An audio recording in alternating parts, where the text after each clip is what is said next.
হুজুর বলছে আলোচনাটা শেষ করে দিতে, শেষ করি ইনশাল্লাহ। হ্যাঁ, মানে আমার হুজুর নিচে বসবে, আমার মন চাইতেছে না বয়ান করতে। এখন হুজুর হুকুম দিছে, এই জন্য আলোচনা করতেছি।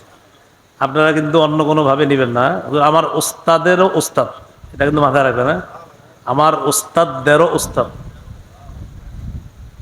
হজরত এবং হজরতের পরিবার যারা, পুরা পরিবার, শায়েখের পুরা পরিবারকে আল্লাহ আমাদের মাঝে যেন আরো দীর্ঘদিন তারা থাকে, তাদের বরকত যেন আমরা লম্বা সময় পেতে পারি, আল্লাহ তৌফিক দান করেন। ছাত্র ভাই যারা আছেন, ওনারা মাঝে মাঝে আমার সাথে যোগাযোগ করে বলে আকাবিরদের কিছু ঘটনা শোনান। তো আমি বলি কি, শেখুল হাদিস আর মুফতি আমিনী সাহেবের ঘটনা পড়েন। কি বলি আমি, শেখুল হাদিস সাহেব আর মুফতি আমিনী সাহেবের পড়েন। কেন? এবং আকাবিরদের অনেককে আমি জানি, তাদের ব্যাপারে জানছি কিতাব থেকে। শেখুল হাদিস সাহেবকে দেখছি, আমিনী সাহেবকে দেখছি, এই জন্য ওনাদের দুইজনের কিছু বিষয় ওনাদেরকে আমি শোনাই দিই। কেন শোনাই? ছাত্র ভাইয়ারা আমাদের বাংলাদেশে, তারা এই দুইজন মনীষীকে যদি তারা ফলো করে, আমাদের এই দুই মনীষী শেখুল হাদিস আল্লামা আজিজুল হক রহমতুল্লাহ আলাই আর শেখুল হাদিস আল্লামা মুফতি আমিনী রহমতুল্লাহ আলাই, আকাবিরদের যেই কাজগুলো আমি কিতাবে পাইছি, তাদের এই দুইজনের মধ্যে আমি সবগুলা পাই। আকাবিররা দর্স তাদরিস আর মাঠে ময়দানে ছিলেন, তাদের দুইজনকে আমি দর্স তাদরিস আর মাঠে ময়দানে দেখছি। তো এই জন্য আমি বলি, আপনারা এই দুইজনের পড়াশোনা করেন। মুফতি আমিনী সাহেব রহমতুল্লাহ আলাইহি সম্পর্কে লালবাগ গিয়ে কিছু কিতাবাদি সংগ্রহ করেন, শায়েখ সম্পর্কে রাহমানিয়া থেকে কিছু কিতাবাদি নেন, পড়েন। পড়লেই বুঝবেন ওনারা দুইজনই আকাবিরদের জীবন্ত প্রতিচ্ছবি। বাস। তো এখন তো তারাও নাই, তো তাদেরকে বুঝবেন যে আকাবিররা, আকাবির দেওবন্দ যা যা করেছেন, যেমন থানবী রহমতুল্লাহ আলাইহি, মাদানী রহমতুল্লাহ আলাইহির ইখতিলাফ নিয়ে আমাদের ছাত্র ভাইরা টেনশনে পড়ে, ওনাদের ইখতিলাফ। আমাদের এই হজরতদের জীবনী মোতালা করলে এই সব ইখতিলাফ হল হয়ে যায়। যাই হোক, হজরতের হায়াতে এবং তার পরিবারে আল্লাহ বরকত দান করেন।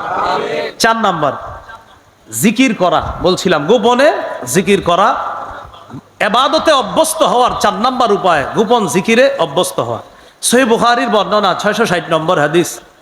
7 শ্রেণীকে আল্লাহ আরশের ছায়াতলে জায়গা দিবেন। এর মধ্যে একজন রজুলুন যাকারাল্লাহ খালিয়ান ফাফাদাত আইনা, ওই ব্যক্তি, যেই ব্যক্তি আল্লাহকে স্মরণ করে, ফাফাদাত আইনা, আর তার চোখ দিয়ে অশ্রু প্রবাহিত হয় আল্লাহর স্মরণে, নির্জনে আল্লাহকে স্মরণ করলে তার চোখ থেকে পানি বেরিয়ে আসে, এই ব্যক্তিটাকেও আল্লাহ আরশের ছায়াতলে জায়গা দান করবে।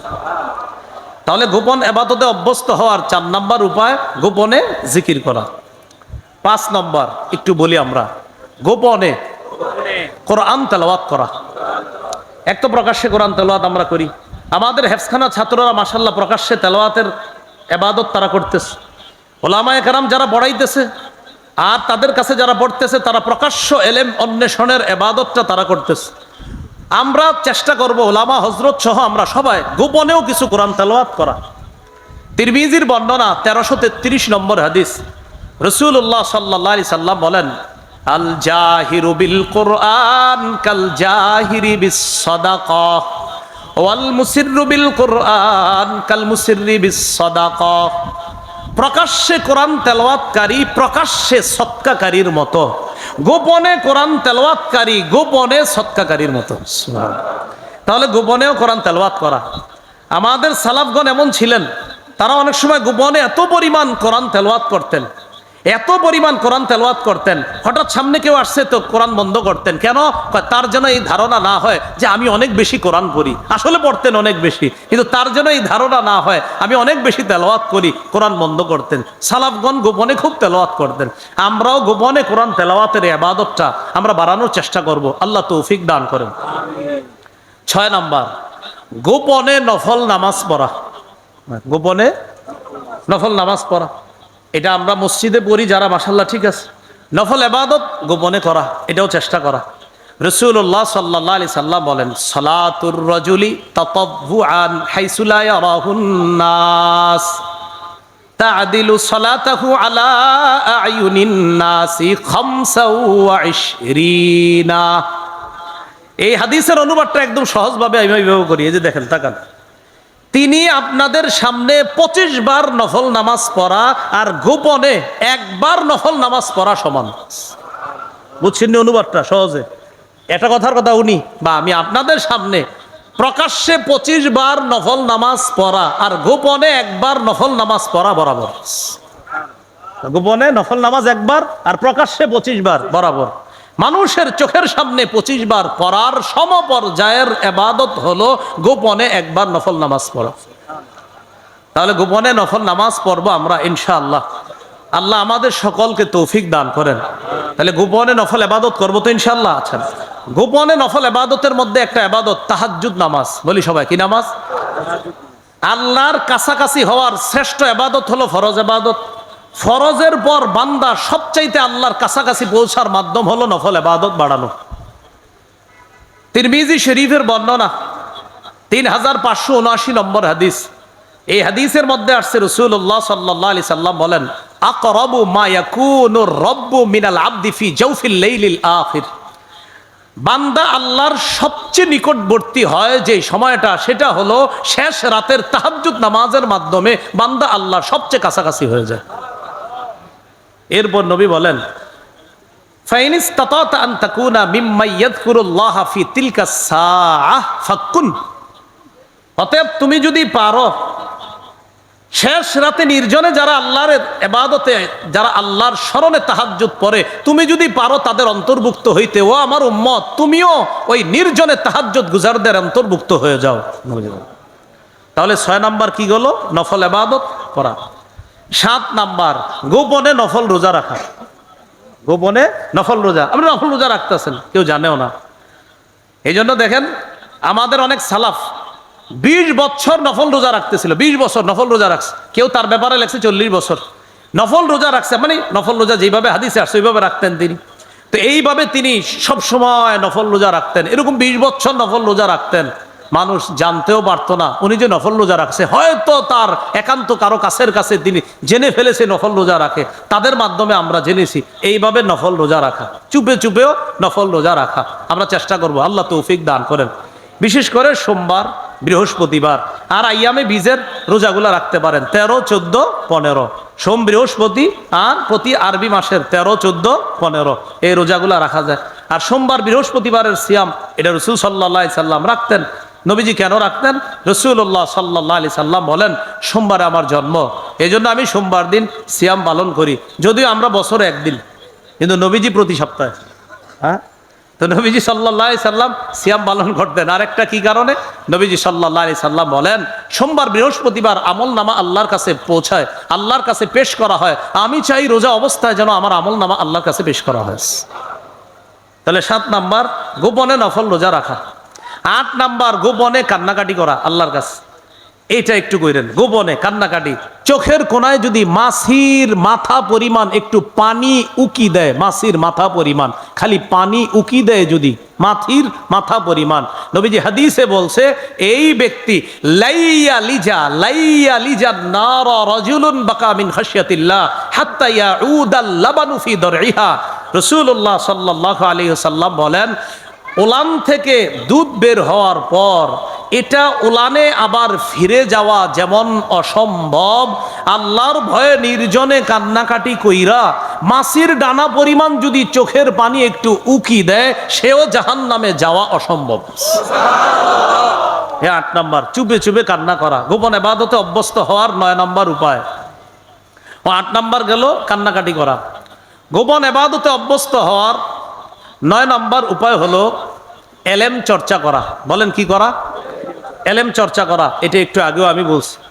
আমাদের সালাফগণ বলেছেন, আল ইলমু সালাতু সিররি, এলেম হলো গোপন নামাজের মতো, ওয়া ইবাদাতুল কলবি, এবং কলবের ইবাদত। এলেম হলো গোপন নামাজের মতো এবং এটা কলবের ইবাদত। 10 নাম্বার নির্জনে ইবাদত করা। নির্জনে কি করা? ইবাদত। সহিহ বুখারীর বর্ণনা 7292 নম্বর হাদিস।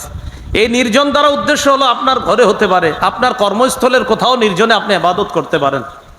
রাসূলুল্লাহ সাল্লাল্লাহু আলাইহি সাল্লাম বলেন, সাল্লু আইয়ুহান নাস ফি বুয়ুতিকুম, হে মানুষ তোমরা তোমাদের ঘরে ইবাদত করো, নামাজ পড়ো। ফাইন্না আফজালা সালাতিল মারই ফি বাইতিহি ইল্লা সালাতাল মাকতুবা, ফরজ নামাজ ছাড়া বান্দার যত নফল নামাজ আছে এটা ঘরে পড়া সবচাইতে উত্তম, সবচাইতে শ্রেষ্ঠ। এই জন্য প্রত্যেক মুসলমানের ঘরে একটা ইবাদত খানা থাকা দরকার। নবীর সাহাবী আবু দারদা রাদিয়াল্লাহু তাআলা আনহু বলেন, নি'মা সাওমাতুল মারইল মুসলিমি, মুসলমানের ইবাদত খানা হিসাবে এটা কতই না উত্তম ইবাদত খানা ফি বাইতিহি, যেটা তার ঘরের মধ্যে হয় নফল ইবাদত খানাটা। কেন? ইয়াকুফু লিসানাহু, ঘরের মধ্যে সে তার জিহ্বাকে হেফাজত করে, অফরজাহু, তার লজ্জাস্থান হেফাজত করে, অবাসরহু, সে তার দৃষ্টিকে হেফাজত করে। এরপর বলেন ওয়া ইয়াকুম ওয়া মুজালাসাতাল আসওয়াক, তোমরা বাজার ঘাটে বেশি আড্ডাবাজি কইরো না। তুলহি ওয়া তুলহি, বাজারে বেশি যদি আড্ডাবাজি করো তাহলে কি হবে? তোমাকে গাফেল করে দিবে আর তোমার সময়গুলা নষ্ট করে দিবে যদি বাজারে বেশি আড্ডাবাজি করো। আবু হুরায়রা রাদিয়াল্লাহু তাআলা আনহু বলেন, আসআদুন নাস ফিল ফিতান কুল্লু খাফিয়্যিন নাকিয়্যিন, ফিতনার জামানায় সবচাইতে শ্রেষ্ঠ কাজ হলো কোন ব্যক্তি মানুষকে ফিতনা থেকে মুক্ত রেখে, কোন ব্যক্তি নিজেকে মানুষের ফিতনা থেকে মুক্ত রেখে নির্জনে আল্লাহর ইবাদত যে ব্যক্তি করবে ফিতনার জামানায় সে হবে সবচেয়ে সৌভাগ্যবান। তো এই জন্য গোপন ইবাদত আমরা বাড়াবো। তো গোপন ইবাদত বাড়ানোর 10 নাম্বার একটা কারণ জানলাম, সেটা হলো নির্জনে বেশি বেশি ইবাদত করা। ইবাদত কাকে বলে? শেখুল ইসলাম ইবনে তাইমিয়া রহমতুল্লাহি আলাইহি বলেন, আল ইবাদাতু হিয়া ইসমুন জামিউন লিকুল্লি মা ইউহিব্বুহুল্লাহ ওয়া ইয়ারদাহ মিনাল আকওয়াল ওয়াল আ'মালিল বাতিনাতি ওয়াজ যাহিরা। প্রকাশ্য অথবা গোপন, ভালো কথা ভালো কর্ম, প্রকাশ্যে অথবা গোপনে ভালো কথা ভালো কর্ম, যা আল্লাহকে খুশি করে, আল্লাহকে সন্তুষ্ট করে, এমন সব কিছুকেই ইবাদত বলে। ইমাম কুরতুবী রহমতুল্লাহি আলাইহি বলেন, আল ইবাদাতু হিয়া ইবারাতুন আন তাওহীদিহি ওয়া ইলতিজামি শারাঈ দীনিহি। ইবাদত বলা হয় আল্লাহর একত্ববাদ স্বীকার করা, ইসলামী শরীয়তের সাথে নিজেকে সবসময় লাগিয়ে রাখা, এটাকে বলা হয় ইবাদত।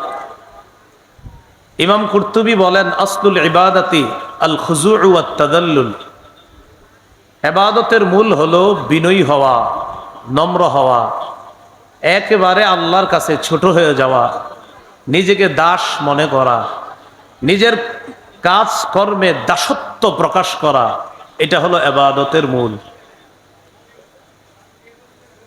ইবাদত মৌলিকভাবে 2 ধরনের প্রথমে বলা যায়, একটা হলো সাধারণ ইবাদত, আরেকটা হলো বিশেষ ইবাদত। সাধারণ ইবাদত এটা হলো আল উবুদিয়্যাতুল আম্মাহ, বিশেষ ইবাদত আল উবুদিয়্যাতুল খাসসা। সাধারণ ইবাদত কি জিনিস? আসমান জমিনে যারা আছে সবাই একদিন আল্লাহর কাছে দাসত্ব স্বীকার করে উপস্থিত হবে, এটা সাধারণ ইবাদত বা দাসত্ব। সাধারণ ইবাদত এক কথায় মনে রাখবেন, আল্লাহর বরত্ব এবং রাজত্বের দাসত্বকে বলা হয় সাধারণ ইবাদত। আল্লাহর বরত্ব, আল্লাহর রাজত্বের দাসত্বকেই বলা হয় সাধারণ ইবাদত। এই দুনিয়াতে কেউ মানে কেউ মানে না, মরণের পর সবাই স্বীকার করবে তার রাজত্ব, তার বড়ত্ব, সব স্বীকার করে সেখানে দাসত্ব স্বীকার করবে। বাকি অনেকের কাজ হবে না, ইমানদারদের কাজ হবে, বেঈমানদের কোনো কাজ হবে না। এই কথাটা আল্লাহ সূরা মারিয়ামের 93 নম্বর আয়াতে বলেন, ইন কুল্লু মান ফিস সামাওয়াতি ওয়াল আরদি ইল্লা আতির রহমানি আবদা। নবমণ্ডল এবং ভূমণ্ডলে, আসমান এবং জমিনে যারা আছে তারা সবাই রহমানের কাছে উপস্থিত হবে, দাস হয়ে উপস্থিত হবে। কি হয়ে? দাস। সবাই দাস হয়ে রহমানের কাছে উপস্থিত হবে, আসমান জমিনের সবাই। এটা হলো সাধারণ ইবাদত, সাধারণ দাসত্ব। আরেকটা হলো বিশেষ ইবাদত, সেটা হলো ইচ্ছা এবং আল্লাহর মহব্বতে আল্লাহর ইবাদত করা, এটা হলো বিশেষ ইবাদত। এটা সবাই করে না, এটা আল্লাহর বিশেষ বান্দারাই করে। এই ব্যাপারে আল্লাহ পাক রব্বুল আলামিন সূরা জুমারের 17-18 নম্বর আয়াতে বলেন, ফাবাশশির ইবাদিল্লাযীনা ইসতামিউনাল কাওলা ফায়াত্তাবিউনা আহসানা। নবী আপনি আমার বান্দাদেরকে সুসংবাদ দেন, আল্লাযীনা ইসতামিউনাল কাওলা, যারা কান পেতে কথা শুনে, ফায়াত্তাবিউনা আহসানা, কথার মধ্যে সবচেয়ে উত্তম যেই কথাগুলা এইগুলার অনুসরণ তারা করে, তারা হলো আমার বান্দা। ওই বান্দাদেরকে সুসংবাদ দিয়ে দেন, এরা হলো আল্লাহর বিশেষ বান্দা। সূরা ফুরকানের 63 নম্বর আয়াতেও আল্লাহ বলেছেন আল্লাহর বিশেষ বান্দা কারা। ওয়া ইবাদুর রহমানিল্লাযীনা ইয়ামশুনা আলাল আরদি হাওনা ওয়া ইযা খাতাবাহুমুল জাহিলুনা ক্বালু সালামা। রহমানের বান্দা তারা যারা জমিনে নম্র হয়ে চলে, নত হয়ে চলে, বিনীতভাবে চলে। জাহেলরা তাদের সাথে কোনো তর্কে লিপ্ত হতে চাইলে, তাদেরকে সম্বোধন করলে তারা বলে সালামা, আসসালামু আলাইকুম। এরা হলো রহমানের বিশেষ বান্দা। বিশেষ বান্দাদের ইবাদতটা বিশেষ দাসত্ব, সাধারণ বান্দাদের ইবাদতটা হলো সাধারণ দাসত্ব। তো ওই দাসত্বটা হবে, সাধারণ দাসত্বটা হবে কিয়ামতের ময়দানে। সবাই আল্লাহর দাস হয়ে উপস্থিত হবে, কিন্তু সেদিন যারা আল্লাহকে আল্লাহ মানত না দুনিয়াতে, তারা যদিও সেদিন নত হবে, স্বীকার করবে আপনি রব, কিন্তু লাভ হবে না। এই হলো আপনার ইবাদতের অর্থ, ইবাদতের ব্যবহার কোরআনের মধ্য থেকে জানলাম। হাদিসের মধ্যে ইবাদতের অনেকগুলা কথাই পাওয়া যায়। এর মধ্যে উল্লেখযোগ্য কিছু কিছু শব্দ পাওয়া যায়, যেই শব্দ রাসূলুল্লাহ সাল্লাল্লাহু আলাইহি সাল্লাম শব্দগুলা বলছে, আর এটার দ্বারা ইবাদতের অর্থ উদ্দেশ্য নিয়েছে। নবীর একজন সাহাবী নাম নু'মান ইবনে বাশীর রাদিয়াল্লাহু তাআলা আনহু, তার থেকে একটা হাদিস আছে। ইমাম বুখারী রহমতুল্লাহি আলাইহি আল আদাবুল মুফরাদ নামক কিতাবের মধ্যে হাদিসটি এনেছেন। আনিন নু'মান ইবনে বাশীর রাদিয়াল্লাহু তাআলা আনহু قال قال رسول الله صلى الله عليه وسلم الدعاء هو العبادة। রাসূলুল্লাহ সাল্লাল্লাহু আলাইহি সাল্লাম বলেন, দোয়া করাটাই ইবাদত। দোয়া করি না আমরা, দোয়া করাটাই ইবাদত। তাহলে হাদিসের মধ্যে দোয়াকেও নবীজি ইবাদত বলেছেন। সহিহ মুসলিমের বর্ণনা, তিরমিজি শরীফেও আছে 2201 নম্বর হাদিস। এই হাদিসের বর্ণনাকারী মাকিল ইবনে ইয়াসার রাদিয়াল্লাহু তাআলা عن معقل بن يسار رضي الله تعالى عنه قال قال رسول الله صلى الله عليه وسلم العبادة في الهرج كهجرة إلي। রাসূলুল্লাহ সাল্লাল্লাহু আলাইহি সাল্লাম বলেন, ফিতনা ফাসাদ চলাকালীন অবস্থায় ইবাদত করা, কলহ বিপর্যয় চলাকালীন সময়ে ইবাদত করা। কলহ বিপর্যয়ের সময় কিন্তু এখন চলছে। কলহ বিপর্যয়ের সময়ে ইবাদত করা আমি নবীর কাছে হিজরত করার মতো। আল ইবাদাতু ফিল হরজ কাহিজরাতিন ইলাইয়া। কলহ বিপর্যয় চলাকালীন সময়ে আমার কোন উম্মত ইবাদত করা মানে আমি নবীর কাছে হিজরত করার মতো। তো এখানে একটা ইবাদতের অর্থ পাইলাম। আরেকটা ইবাদত পাওয়া যায় হাদিসের মধ্যে, মুসনাদে আহমদের একটি হাদিসের মধ্যে আসছে। আব্দুল্লাহ ইবনে আমর ইবনুল আস রাদিয়াল্লাহু তাআলা আনহুর বর্ণনা, قال رسول الله صلى الله عليه وسلم إن العبد إذا كان على طريقة حسنة من العبادة ثم مرض। রাসূলুল্লাহ সাল্লাল্লাহু আলাইহি সাল্লাম বলেন, কোন বান্দা যখন ইবাদতের সুন্দর একটা পদ্ধতি অবলম্বন করে, যেমন এখানে আপনারা যারা আছেন সুন্দর সুন্দর অনেক ইবাদত করেন, করার চেষ্টা করি আমরা। নবী বলেন, আমার কোন উম্মত, আল্লাহর কোন বান্দা ইবাদতের সুন্দর একটা পদ্ধতি যখন অবলম্বন করে সে ইবাদত করতে থাকে, এই ইবাদতটা করতে করতে সে অসুস্থ হয়ে গেছে। বেচারা অসুস্থ হওয়ার কারণে এখন আর ইবাদত করতে পারে না। তো তার সাথে একজন ফেরেশতা নিযুক্ত আছে, যে ফেরেশতার কাজ হলো তার আমল নামা লেখা। তো অসুস্থ অবস্থায় যখন বান্দা ইবাদতটা করতে না পারে তখন কি হয়? قيل للملك المؤكل به اكتب له بمثل عمله إذا كان طليقا। তার আমল নামার জন্য নিযুক্ত যেই ফেরেশতা তার আমল নামা লেখে, ওই ফেরেশতাকে আল্লাহর পক্ষ থেকে বলা হয়, ও ফেরেশতা, আমার বান্দা যেহেতু অসুস্থতার কারণে তার সুন্দর ইবাদতটা এখন আর সে করতে পারে না, তো অসুস্থতার কারণে ইবাদতটা যদিও করতে পারতেছে না, সুস্থ থাকলে তো আমার বান্দা ইবাদতটা করত, এখন করতেছে না, সমস্যা নাই, সব লিখতে থাকুন। উক্তুব লাহু বিমিসলি আমালিহি ইদা কানা তালিকা। সে সুস্থ থাকলে যে আমলটা করত, এখন যেহেতু করতেছে না, তুমি তার সব কিন্তু বন্ধ করো না। আমি তো আমার বান্দারে জানি, চিনি, আমার বান্দা সুস্থ থাকলে তো করতো, এখনো সুস্থ করে না, সব বন্ধ হবে না, লিখতে থাকো। তো এই হাদিস ও ইবাদতের একটা ব্যবহার, আমি কিন্তু হাদিসগুলা বলতেছি আপনাদেরকে, মানে শুধু ইবাদতের ব্যবহারগুলো বুঝাইতেছি। কোরআনের কিছু আয়াত জানলাম, এই হাদিস ও ইবাদতের ব্যবহারটা আসছে। তো হাদিসের শেষে আল্লাহ পাক রব্বুল আলামিনের পক্ষ থেকে বলা হয়, হাত্তা উতলিকাহু আও আকফিতাহু, আমার বান্দাকে অসুস্থতা থেকে সুস্থতা দান করার আগ পর্যন্ত, অথবা বান্দাকে আমার কাছে তুলে নেওয়ার আগ পর্যন্ত, মানে তাকে আমি মৃত্যু দেওয়ার আগ পর্যন্ত, সে যেহেতু এখন অসুস্থ, তো অসুস্থতার পর সে যদি সুস্থ হয়ে যায় ভালো কথা, আর যদি সে সুস্থ না হয়, আমি যদি তার মৃত্যু দিয়ে দেই, এই সুস্থ হওয়ার আগ পর্যন্ত সওয়াব লিখবা, আর তার মরণের আগ পর্যন্ত সওয়াব লিখতে থাকবা। এইখানেও ইবাদতের আমরা একটা ব্যবহার হাদিসের মধ্যে পেয়ে গেলাম।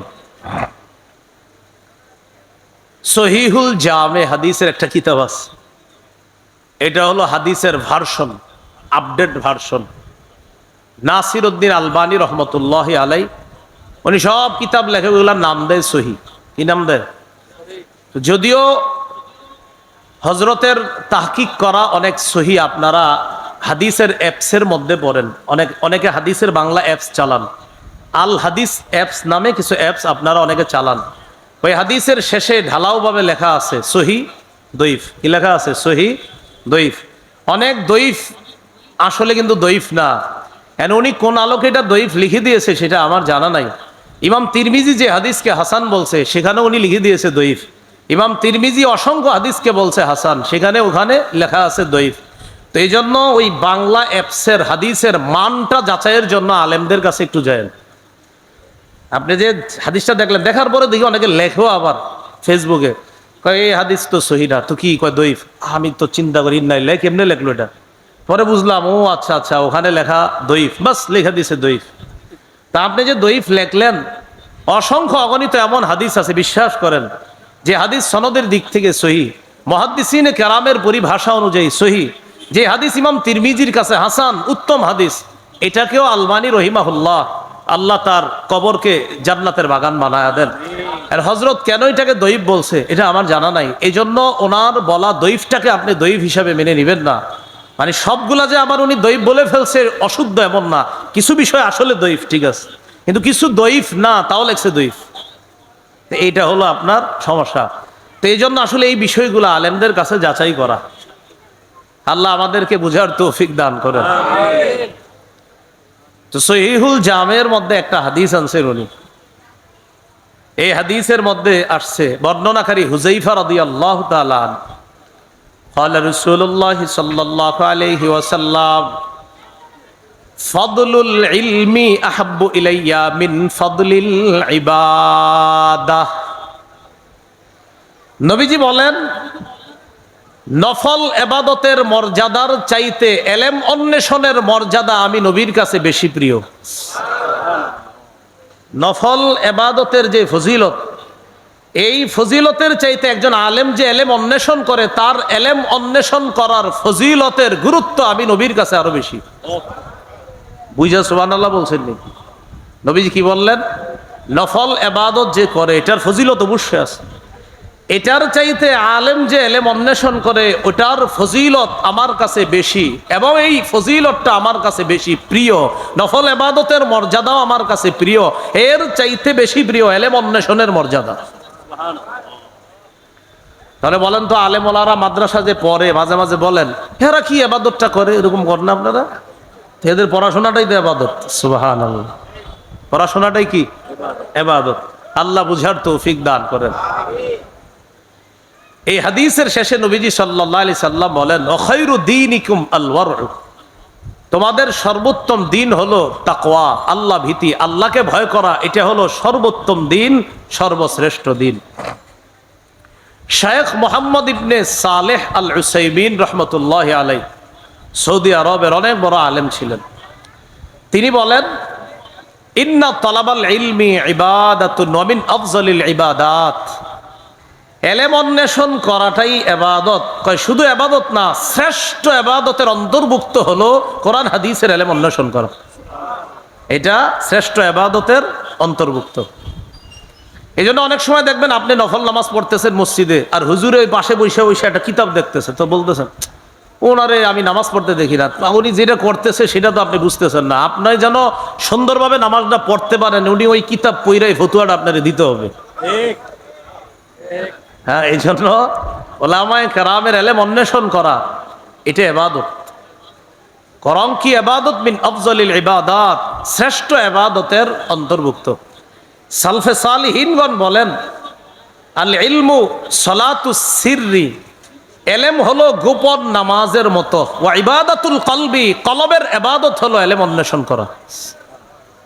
এলেম হলো সলাতুস সিররি, গোপন নামাজের মতো, ওয়া ইবাদাতুল কলবি, এবং অন্তরের ইবাদত হলো এলেম অন্বেষণ করা।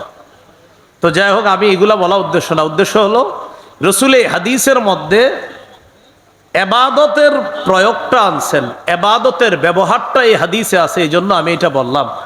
আল্লাহ আমাদের সকলকে সৃষ্টির যে উদ্দেশ্য এবাদত করা, আমরা আমাদের জীবনটা যেন এবাদতের মাধ্যমে সুন্দর করতে পারি, আল্লাহ তৌফিক দান করেন। এবাদত কিছু আছে প্রকাশ্যে, কিছু আছে গোপনে। আজকে ফজরের নামাজ পড়ছেন, জোহর পড়েছেন, আসর পড়েছেন, মাগরিব এশা পড়েছেন, এগুলা প্রকাশ্য এবাদত, এবং এটা প্রকাশ্যেই করবেন। এই জায়গায় আবার আপনি এরকম পীর সাইজেন না যে আসলে মানুষ দেখবে বলে আমি মসজিদে গিয়ে নামাজ পড়ি না, বিষয়টা কিন্তু এমন না। এই ইবাদত প্রকাশ্যেই করবেন। হজ করা ইবাদত, এটা প্রকাশ্য ইবাদত। আপনি আবার এটা বললেন না এখানে লাখ লাখ মানুষ আমাকে দেখে ফেলবে তাই আমি কাবার সামনে যাই না। প্রকাশ্য ইবাদত যেটা আল্লাহ বলছে প্রকাশ্যে করার জন্য, সেটা প্রকাশ্যে করাই নিয়ম। কিছু ইবাদত আছে গোপনে করা। আজকে আপনাদের সামনে গোপন ইবাদতের ব্যাপারে কিছু কথা বলবো, খুব মন দিয়ে শুনবেন। প্রকাশ্য ইবাদতগুলো তো আমরা করব, পাশাপাশি গোপন ইবাদতগুলো আমরা বাড়ানোর চেষ্টা করব ইনশাআল্লাহ। গোপন ইবাদতের ব্যাপারে ভূমিকায় দুইটা কথা শুনি, এরপর মূল আলোচনায় ঢুকি। ওমর ইবনে আব্দুল আজিজ রহমতুল্লাহ আলাইহি নাম শুনছেন? 99 হিজরিতে তিনি খলিফা হয়েছেন, শাসক হয়েছেন। 101 হিজরিতে তিনি ইন্তেকাল করেন। 2 বছর 5 মাস তিনি শাসন ক্ষমতায় ছিলেন। সারা দুনিয়ারে শিখাইয়া দিছে ইনসাফ কারে কয়, ন্যায় বিচার কারে কয়। শাসন ক্ষমতায় অধিষ্ঠিত হওয়ার আগে বছরে তার ইনকাম ছিল 40,000 স্বর্ণ মুদ্রা। শাসন ক্ষমতায় বসার পর মাত্র 400 দিনার স্বর্ণ মুদ্রা রাইখা বাকি সব রাষ্ট্রীয় কোষাগারে দান করে দিস। তারা ক্ষমতায় বসার আগে ছিল ইনকাম, ক্ষমতায় বসার, আবার বলেন, ক্ষমতায় বসার আগে ছিল ইনকাম। তাহলে ক্ষমতায় অধিষ্ঠিত হওয়ার আগেই তাদের কোটি কোটি টাকা ইনকাম ছিল, মানে মসনদে বসার আগে ছিল কোটি কোটি টাকা ইনকাম, আর বসার পর সব দান করে দিস। শুধু কি দান করছে, ইন্তেকালের পর ঘরের মধ্যে সামান্য কিছু ছাড়া আর কিছুই তালাশ করে পাওয়া যায় না। এই ছিল আগের দিনের শাসকদের অবস্থা। ওমর ইবনে আব্দুল আজিজ রহমতুল্লাহ আলাই ক্ষমতায় বসার পর প্রতি শুক্রবার জুমার দিন মিম্বরে দাঁড়ায়া গুরুত্বপূর্ণ একটা কথা বলতেন, এরপর খুতবা দিতেন। বিসমিল্লাহ, আল্লাহুম্মা লাকাল হামদু ওয়া লাকাশ শুকর। তিনি মিম্বরে দাঁড়িয়ে বলতেন, ইয়া আইয়ুহান নাস, আসলিহু আখিরাতাকুম ইউসলিহিল্লাহু লাকুম দুনিয়াকুম। হে মানুষ, তোমরা তোমাদের আখিরাতকে সুন্দর করো, সংশোধন করো, পরিশুদ্ধ করো। আল্লাহ তোমাদের দুনিয়াটা সংশোধন করে দিবেন, দুনিয়া সাজায় দিবেন। ওয়া আসলিহু সারাইরাকুম ইউসলিহিল্লাহু লাকুম আলানিয়াতাকুম। তোমরা তোমাদের ভিতরটা সুন্দর করো, কলবটা সুন্দর করো, আল্লাহ তোমাদের উপরটা পরিপাটি করে দিবেন।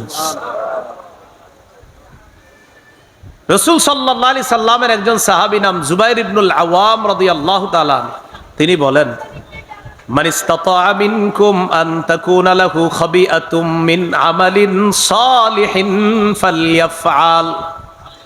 তোমাদের কেউ যদি গোপন ইবাদতের সুযোগ পাও, তোমাদের কেউ যদি নফল ইবাদত গোপনে করার অনেক সুযোগ পাও, সেজন্য সুযোগটা কাজে লাগায়, প্রচুর পরিমাণে যেন গোপন ইবাদত করে।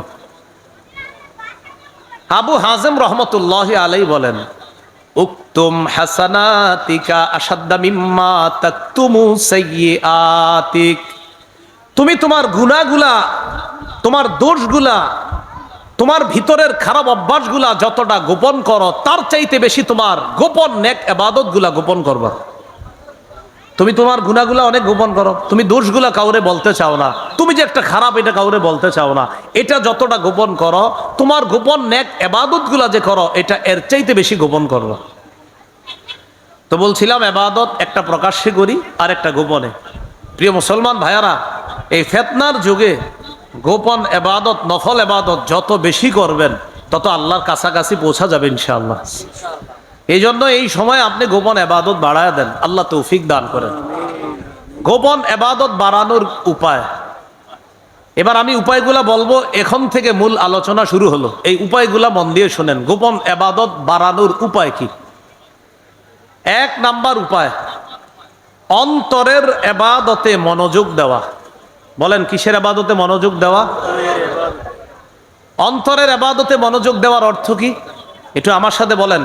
কলব থেকে গুনাহ বের করা, তাকওয়া তৈরি করা, এটা অন্তরের ইবাদত। গুনাহগুলা ভিতর থেকে বের করতে হবে, অন্তরে আল্লাহর ভয় ঢুকাইতে হবে, এটা অন্তরের ইবাদত। এই ইবাদতে মনোযোগী হতে হবে। ইমাম শাফি রহমতুল্লাহ আলাইহি বলেন, এই পৃথিবীতে তিনটা ইবাদত করা, আমল করা সবচেয়ে কঠিন। বলতে হবে আমার সাথে, কয়টা আমল করা সবচেয়ে কঠিন? তিনটা। ইমাম শাফি রহমতুল্লাহ আলাইহি বলেন, আশাদ্দুল আমালি সালাসা আল জুদু মিন কিল্লাহ ওয়াল ওয়ারউ ফি খালওয়া ওয়া কালিমাতু হাক্কিন ইনদা মাইয়ুরজা। ইমাম শাফি বলেন, পৃথিবীতে তিনটা কাজ করা সবচেয়ে কঠিন। এক নম্বর, আল জুদু মিন কিল্লাহ, টাকা পয়সা কম থাকলে দান করা খুব কঠিন। আপনার পকেটে টাকা পয়সাই নেই, এই মুহূর্তে আরেকজন কয়, স্যার কিছু দেন, আছে 5 টাকা, 2 টাকা দিয়ে দিমু, আর থাকে 3 টাকা, এটা দেওয়া খুব কঠিন। টাকা কম থাকলে দান সৎকা করা খুব কঠিন। 2, ওয়াল ওয়ারউ ফি খালওয়া, নির্জনে আল্লাহকে ভয় করা খুব কঠিন। নির্জনে আল্লাহকে ভয় করা খুব কঠিন। এখানে যারা আছি আমরা সবাই, আমরা কিন্তু এই জায়গায় কেউ গুনাহ করতেছি না। এই জায়গায় কেমন যেন আমাদের সবার ভাব যে আমরা আল্লাহকে ভয় করি। আসলে সত্যি কথা, এখানে কেউ গুনাহ করতেছি না আমরা। কিন্তু ঘরে যান, দরজাটা বন্ধ করেন, আপনার মা নাই, আপনার বাবা নাই, আপনার আত্মীয় স্বজন কেউ নাই। দরজাটা বন্ধ করার পর রুমে আপনি একা আছেন, ডানে বামে ইলেকট্রনিক মিডিয়া আছে, মোবাইল আছে, ল্যাপটপ আছে, কম্পিউটার আছে। ইবলিস কয়, নাটকটা দেখলে কোনো সমস্যা হবে না, একটু দেখো। ওই মুহূর্তে আল্লাহকে ভয় করা খুব কঠিন। ওয়াল ওয়ারউ ফি খালওয়া, নির্জনে আল্লাহকে ভয় করা খুব কঠিন। এটা হলো 2 নম্বর। 3 নাম্বার, ওয়া কালিমাতু হাক্কিন ইনদা মাইয়ুরজা, যার কাছে কিছু আশা করা হয় তার সামনে হক কথা বলা খুব কঠিন। যার কাছে কিছু আশা, সুদখোরের কাছে আপনি আশাবাদী, এই বেটা সুদের টাকা পকেটে নিয়ে আপনার কাছে আসছে, আসার পর কয়, ভাই মানুষে কয় আমার ব্যবসাটা নাকি হারাম। তা আপনিও শুনছেন, শোনার পর বললেন যে জামিয়া রহমানিয়া মাদ্রাসায় জিজ্ঞাসা করছিলাম, মুফতি সাহেবরা বলছে যে এইভাবে আপনার ব্যবসা করলে হারাম হয়, সুদ হয়। তা আপনি চিন্তা করলেন, আমি যদি এটা বলি তাহলে হ্যাঁ আর আমারে কিছু দিবে না, পকেটে কিছু নিয়ে আসছে। আর যদি আমি বলি না না, মানুষ বললে হবে নাকি আপনি সুদি কারবার করেন, আপনি এটা পুরো ঠিক আছে, তখন পকেট থেকে বের করে কয়, নেন কিছু খায়েন। ওয়া কালিমাতু হাক্কিন ইনদা মান ইউরজা, যার কাছে কিছু আশা করা হয় তার সামনে হক কথা বলা খুব কঠিন। বসে 100টা ভুল করলেও কয় আপনি ঠিক করছেন। কেন বলে? প্রমোশন যদি না বাড়ে। এজন্য বসে যা করে, আমি কি তোমাদের সাথে যে 1 বছর ছিলাম আমার কোনো আচরণে তোমরা কষ্ট পেয়েছো? কষ্ট কিন্তু পাইছে। কয় না, আপনি কোনো অন্যায় করেন নাই, কোনো ভুল করেন নাই, কেন? আমার যেন প্রমোশন বাড়ে। ওই যে ইমাম শাফি বলেন কালিমাতু হাক্কিন ইনদা মান ইউরজা, যার কাছে কিছু আশা করা হয় তার সামনে হক কথা বলা বড় কঠিন কাজ। বলেন পৃথিবীতে কয়টা কাজ সবচেয়ে কঠিন? 1 নাম্বার টাকা পয়সা কম থাকলে সদকা করা। 2 নাম্বার নির্জনে আল্লাহকে ভয় করা খুব কঠিন। 3 নাম্বার যার কাছে কিছু আশা করা হয় তার সামনে হক কথা বলা খুব কঠিন। কিন্তু আমরা ইনশাল্লাহ 3টা করেই দেখাই দিব ইনশাল্লাহ। টাকা পয়সা কম থাকলেও দান করব, নির্জনে আল্লাহকে ভয় করব, যার সামনে হক কথা বলা দরকার সেখানে হক কথা বলবো। আল্লাহ তৌফিক দান করেন। তাহলে নির্জনে আল্লাহর ভয়, এটা আমার মূল উদ্দেশ্য। অন্তরের ইবাদতে মনোযোগ দেওয়া। গোপন ইবাদত বাড়ানোর 1 নাম্বার উপায় অন্তরের ইবাদতে মনোযোগ দেওয়া। যদি অন্তরের ইবাদত, অন্তরে তাকওয়া পয়দা করতে পারেন তাহলে গোপনে গোপনে আল্লাহর ইবাদত বেশি করতে পারবেন। ওই দরজা লাগানোর পরেও আপনি আল্লাহর ইবাদত করা সহজ হবে। অন্যথায় আমগো সামনে যতই সুবহানাল্লাহ বলতেছেন, দরজা লাগানোর পর আপনি কয়বার সুবহানাল্লাহ বলতেছেন এটা একটু তালাশ করবেন।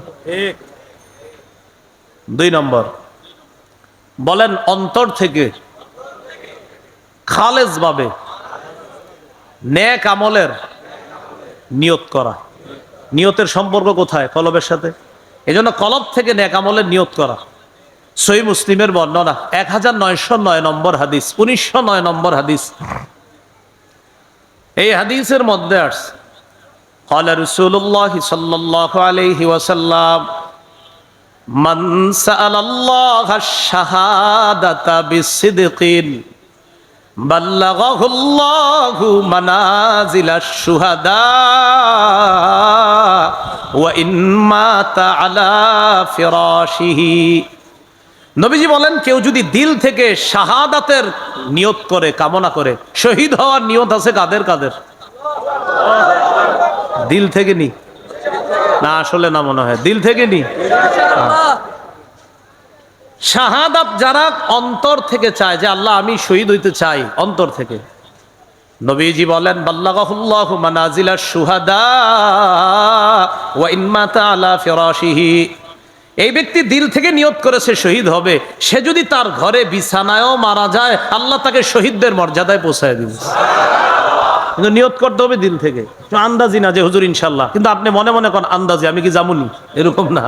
দিল থেকে নিয়ত করা, তাহলে আল্লাহ আপনাকে শহীদদের মর্যাদায় পৌঁছায় দিব যদিও ঘরে মারা যান।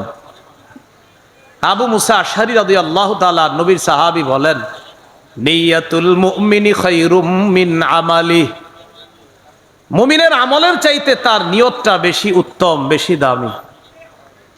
ইন্নাল্লাহা লা ইউতিল আবদা আলা নিয়াতিহি মা লা ইউতিহি আলা আমালি।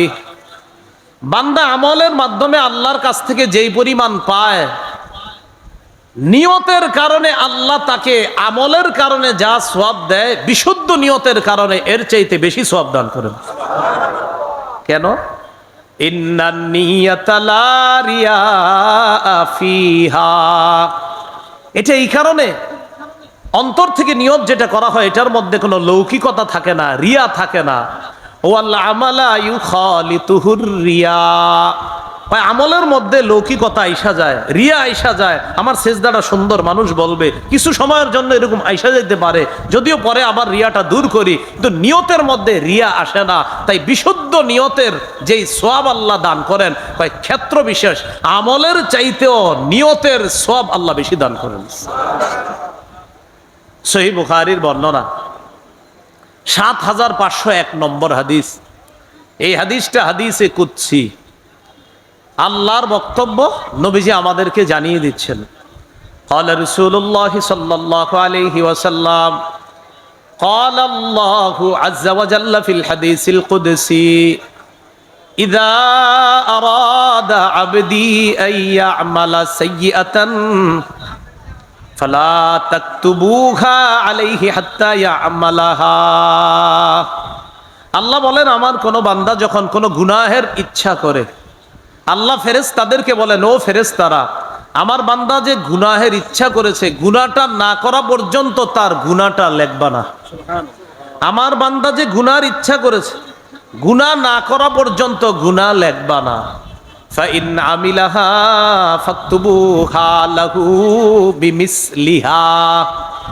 আমার বান্দা যদি গুনাহটা করে, তাহলে গুনাহ পরিমাণ একটা গুনাহ লেখো।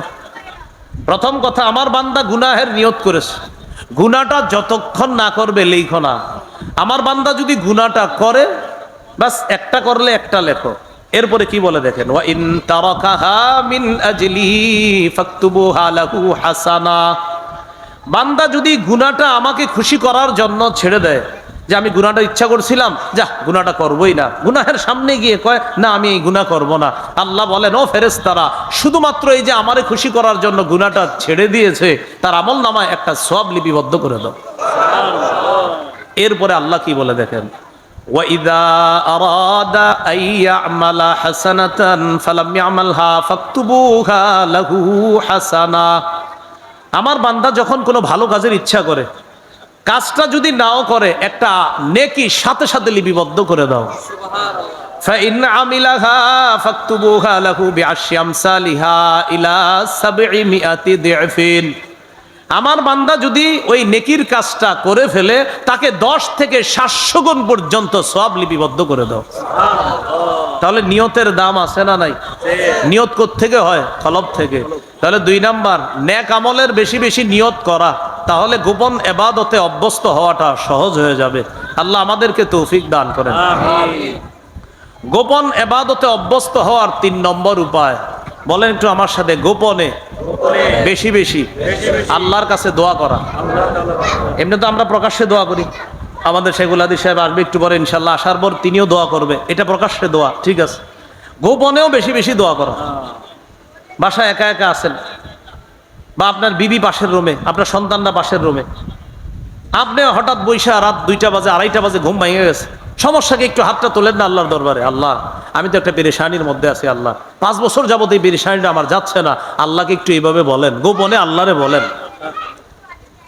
সূরা আরাফের 55 নম্বর আয়াতে আল্লাহ বলেন, উদউ রাব্বাকুম তাদাররুআন ওয়া খুফিয়া।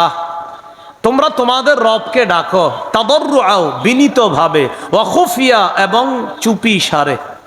তোমরা তোমাদের রবকে ডাকো বিনীতভাবে এবং চুপি সারে। জাকারিয়া নবী আল্লাহকে গোপনে ডাকছে, আল্লাহ এত পছন্দ করছে তার এই গোপন ডাক, পছন্দ করে জাকারিয়া নবীর এই কথাটা কোরআনের আয়াত নাজিল করে আল্লাহ আমাদেরকে জানায়া দিচ্ছে। সূরা মারিয়ামের 3 নম্বর আয়াতে আল্লাহ বলেন, ইয নাদা রাব্বাহু নিদাআন খাফিয়া। যখন জাকারিয়া নবী আল্লাহকে ডাকলেন, নিদাআন খাফিয়া, গোপনে ডাকলেন, এত গোপনে ডাকছেন আর আল্লাহ অনেক পছন্দ করছে, তার দোয়াও কবুল করছে। মুফাসসিরিনে কেরাম লিখেছেন, জাকারিয়া নবী কেন আল্লাহকে গোপনে ডাকলেন, ইন্নামা আখফাহু লিআন্নাহু আহাব্বু ইলাল্লাহ। জাকারিয়া নবী আল্লাহকে গোপনে ডাকার কারণ হলো, গোপন ডাক আল্লাহর কাছে সবচেয়ে দামি, সবচেয়ে প্রিয়। গোপনে আল্লাহরে ডাকা, এটা আল্লাহর কাছে খুব প্রিয়, খুব দামি। আমরা বৈশা রয়েছি সবাই একসাথে, মনে করেন, দেখেন আমার পাশের জন্য এরকম, আল্লাহ মাফ করে দিয়ে, আল্লাহ মাফ করে দেন, আল্লাহ মাফ করে দেন, এই জাতীয় ফিস ফিস আওয়াজ। সুফিয়ান সাউরি রহমতুল্লাহ আলাইহি বলছেন যে এটা এমন হবে, লা ইয়াকুনু লাহু নিদাআন ওয়ালা জাহরান বালিগা, বেশি উঁচু আওয়াজ হবে না।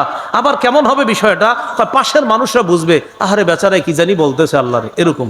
অথবা মানে মানুষ যদি শুনে এটা বুঝবে, তো মানুষের সামনে দোয়া করা দরকার নেই, আপনার কথার কথা, আপনি গোপনে বলতেছেন, সেটা মানুষ দেখতেও পারে আবার নাও দেখতে পারে। তো আপনার বিষয়টা কেমন হবে, সুফিয়ান সাউরি বলেন যে এমন, যে মানুষ যখন তোমারে দেখবে মনে করবে লোকটা কি জানি বলতেছে আস্তে আস্তে, এরকম। আল্লাহ আমাদেরকে এইভাবে যেন আল্লাহর কাছে আমরা দোয়া করতে পারি গোপনে, আল্লাহ তৌফিক দান করেন। তো গোপনে আল্লাহর কাছে আমরা দোয়া করব ইনশাআল্লাহ, বলেন ইনশাআল্লাহ। এবার একটা বক্তব্য শুনেন, মুসলিম ইবনে দিনার, বলেন কি নাম বললাম, রহমতুল্লাহি আলাইহি, তিনি সুন্দর একটা কথা বলছেন, কেউ যদি পারেন এটা লিখে রাখবেন আর প্রতিদিন দেখবেন, তা আপনিও এই স্বাদ নিবেন, উপভোগ করবেন। ইবনে রজব হাম্বলি রহমতুল্লাহ আলাইহির একটা কিতাব আছে, জামিউল উলুম ওয়াল হিকাম, এই কিতাবের মধ্যে উনি বর্ণনাটা আনছেন যার বর্ণনা তার নাম মুসলিম ইবনে দিনার। তিনি বলেন, মা তালাজ্জাজাল মুতালাজ্জিজুনা বিমিসলিল খালওয়াতি বিমুনাজাতিল্লাহি আজ্জা ওয়া জাল।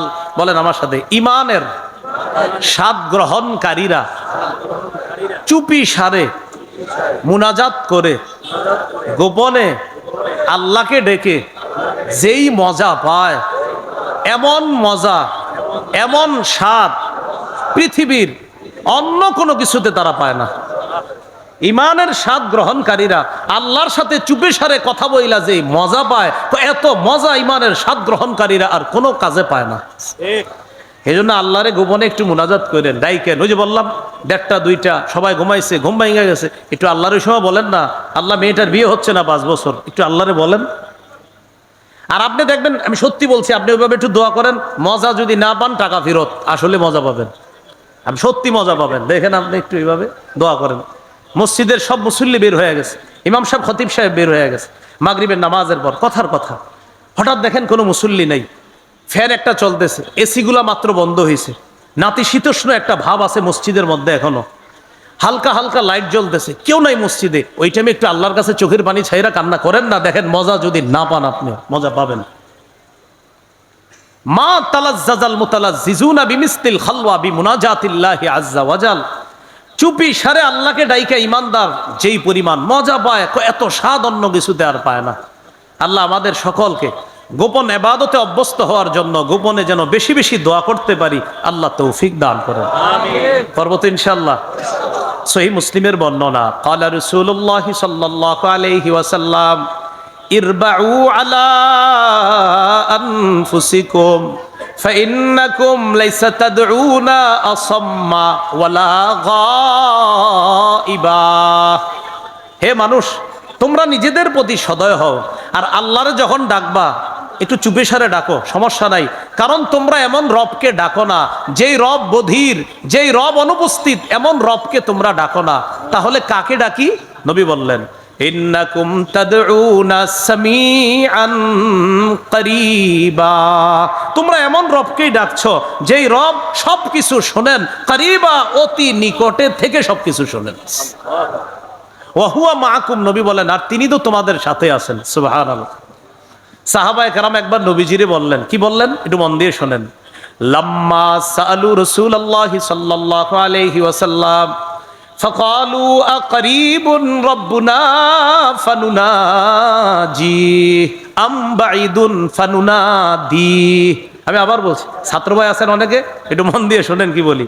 সাহাবায়ে কেরাম একবার নবীজিরে বললেন, আকারীবুন রাব্বুনা ফানুনাজি, ফানুনাজি নাজা থেকে, ফানুনাজিহি আম বাঈদুন ফানুনাদিহি। একটা নাজা ইউনাজি মুনাজাত থেকে, আর একটা নাদা ইউনাদি মুনাদাত থেকে। তো সাহাবায়ে কেরাম নবীজিকে বলতেছে, হুজুর, রব কি আমাদের কাছে যে রবকে চুপে চুপে ডাকবো, নাকি রব আমাদের থেকে দূরে যে জোরে জোরে ডাকবো?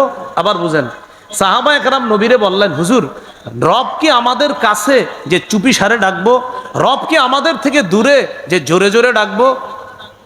এই কথা সাহাবীরা নবীরে জিজ্ঞাসা করলেন। আল্লাহ এই কথার জবাবে সূরা বাকারার 186 নম্বর আয়াত নাজিল করে দিয়েছে। আল্লাহ কি বলে দেখেন, ওয়াইদা সাআলাকা ইবাদি আন্নী ফাইন্নী করিব। আপনার কাছে আমার বান্দারা যখন আমার ব্যাপারে জিজ্ঞাসা করে, আপনি বলবেন আমি আল্লাহ করিব, একদম কাছে আছি, আমি নিকটে আছি। উজিবু দাওয়াতাদ দাঈ ইযা দাআন। আহ্বানকারীর আহ্বান করা মাত্রই আমি তার আহ্বানে সাড়া দিয়ে দিই। সুবহানাল্লাহ। এই যে আমি আপনি দোয়া করতেছি, আল্লাহ মাফ করেন, আল্লাহ বলে আহ্বানকারীর আহ্বান করা মাত্রই আমি তার আহ্বানে সাড়া দিই। অতএব বলেন সবাই, অতএব তারাও যেন আমার আহ্বানে সাড়া দেয়। আল্লাহ কি বলতেছে? আহ্বানকারীর আহ্বানে আমি সাড়া দিই। পরে বলতেছে ফাল্যাস্তাজিবুলি, অতএব তারাও যেন আমার আহ্বানে সাড়া দেয়। হাইয়া আলাস সালাহ, হাইয়া আলাল ফালাহ আহ্বানে সাড়া দেননি? আল্লাহ আমাদের সকলকে রবের আহ্বানেও যেন আমরা অন্তত 5 বেলা আমরা রবের আহ্বানে সাড়া দিয়ে মসজিদে যেন উপস্থিত হতে পারি, আল্লাহ তৌফিক দান করেন। তাহলে বলেন রব কি করিব না বাঈদ? বলেন করিব। বলেন রব কি করিব না বাঈদ? করিব। বলেন অতি নিকটে। অতি নিকটে। তাহলে গোপন ইবাদতে অভ্যস্ত হওয়ার 3 নাম্বার উপায় গোপনে বেশি বেশি আল্লাহর কাছে দোয়া করা। আমরা এই ইবাদতটা করব, আল্লাহ তৌফিক দান করেন। গোপন ইবাদতে অভ্যস্ত হওয়ার 4 নাম্বার উপায়, বলেন গোপনে বেশি বেশি জিকির করা। গোপনে বেশি বেশি কি করা? গোপনে জিকির করার শ্রেষ্ঠ একটা জিকির আছে, বলেন আমার সাথে, লা ইলাহা ইল্লাল্লাহ। পড়েন তো।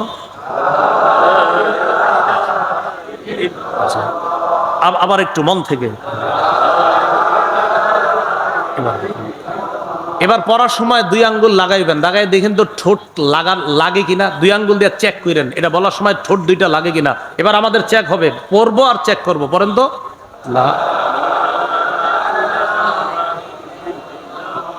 ঠোঁট লাগে? তাহলে কি বুদ্ধি? সবার মাঝে আছেন, এভাবে হাকুরা থাকবেন। দেখেন এরা ভাববে আপনি হাকুরা রয়েছেন, আসলে লা ইলাহা ইল্লাল্লাহ, লা ইলাহা ইল্লাল্লাহ। ঠোঁট লাগে না, গোপনে আপনি কিছু করতে পারতেছেন না। বন্ধুদের মজলিসে বসলে কথাবার্তা অনর্থক, উঠে গেলে বলবে সে দেমাগি।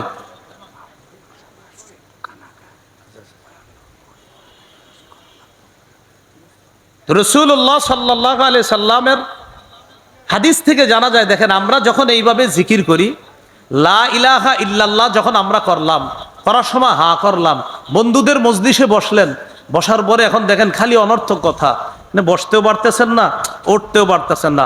বসলে অনর্থক কথা শুনতে হবে, উঠলে বন্ধুরা বলবে দেমাগি। তখন কি করবেন? এমনি কান পাইতা কথা শুনবেন, এমনি যে হ্যাঁ এরা ভাববে কথা শুনতেছে, আসলে আপনি কথা শুনেন না। লা ইলাহা ইল্লাল্লাহ চলতেছে, এই গোপনে জিকির করতেছেন। তিরমিজির বর্ণনা, ইল্লা ফুতিহাত লাহু আবওয়াবুস সামা হাত্তা তুফজিয়া ইলাল আরশ। আসমানের সবগুলা দরজা খুলে ফেলা হয়েছে, আপনার এই লা ইলাহা যেন আরশ পর্যন্ত পৌঁছে যায়। গোপন জিকির করার সহজ একটা পদ্ধতি লা ইলাহা ইল্লাল্লাহ, এটা আপনি বেশি বেশি করবেন। আমাদের সালাফগণ এই পদ্ধতি অবলম্বন করতেন, যে মানুষের সামনে কিভাবে অনর্থক কথা থেকে বাঁচা যায় এমনি থাকবেন। এরা ভাববে হাকুরা রয়েছে, আসলে তো আপনি লা ইলাহা ইল্লাল্লাহ পড়তেছেন, যেটা পড়তে ঠোঁট লাগে না। এই কৌশলটা ইনশাল্লাহ আমরা কাজে লাগাবো তো ইনশাআল্লাহ। আল্লাহ তৌফিক দান করেন। সূরা আরাফের 205 নম্বর আয়াতে আল্লাহ বলেন, ওয়াযকুর রাব্বাকা ফি নাফসিকা تضرعا وخيفة ودون الجهر من القول بالغدو والآصال ولا تكن من الغافلين واذكر ربك في نفسك। তুমি তোমার রবকে স্মরণ করো মনে মনে, তাদাররুআ বিনীতভাবে, ওয়া খীফা ভয় ভীতি নিয়ে, দুনাল জাহরি মিনাল কওল অনুচ্চ সুরে, বিল গুদুবি ওয়াল আসাল সকাল সন্ধ্যায় তুমি তোমার রবকে মনে মনে স্মরণ করো। দেখেন এই একটু আমরা সবাই বয়ান অফ রাখি, 2-1 সেকেন্ড একটু রবরে মনে মনে স্মরণ করেন। আমি করে নিছি, আপনারা করছেন তো মনে মনে? আবার স্মরণ করছেন? সবাই করছেন মনে মনে স্মরণ? হাদিসে কুদসির মধ্যে আল্লাহ বলেন, ইদা যাকারানি ফি নাফসিহি, আমার বান্দা যদি ও মনে মনে আমারে স্মরণ করে, যাকারতুহু ফি নাফসি, আমিও তাকে মনে মনে স্মরণ করি। তাহলে আমরা স্মরণ করছি, আল্লাহও স্মরণ করছে। ওয়া ইযা যাকারানি ফি মালাইন যাকারতুহু ফি মালাইন খায়রিম মিনহুম। এবার একটু সবাই জোরে স্মরণ করি, বলেন আলহামদুলিল্লাহ, সুবহানাল্লাহ, আলহামদুলিল্লাহ, লা ইলাহা ইল্লাল্লাহ, আল্লাহু আকবার। এবার কি আস্তে স্মরণ করছি না জোরে? আল্লাহ বলে, ওয়া ইযা যাকারানি ফি মালাইন যাকারতুহু ফি মালাইন খায়রিম মিনহুম। আমার বান্দা যখন আমাকে কোনো মজলিসে স্মরণ করে, আমি তাকে ওই মজলিসের চেয়ে উত্তম মজলিসে স্মরণ করি। তাহলে লস নাই, মনে মনে করলেও লস নাই, মুখে আল্লাহরে স্মরণ করলেও লস নাই। যেইভাবে স্মরণ করব রবকে, রব আমাদেরকে ওইভাবে স্মরণ করবে। এইটাই আল্লাহ বলছেন, ওয়াযকুর রাব্বাকা ফি নাফসিকা, মনে মনে রবকে স্মরণ করো, তাদাররুআ বিনীতভাবে, ওয়া খীফা ভয় ভীতি নিয়ে, ওয়া দুনাল জাহরি মিনাল কওলি বিল গুদুবি ওয়াল আসাল। অনুচ্চ সুরে সকাল সন্ধ্যায় আল্লাহকে স্মরণ করো। ওয়ালা তাকুম মিনাল গাফিলিন, গাফেলদের অন্তর্ভুক্ত হও না।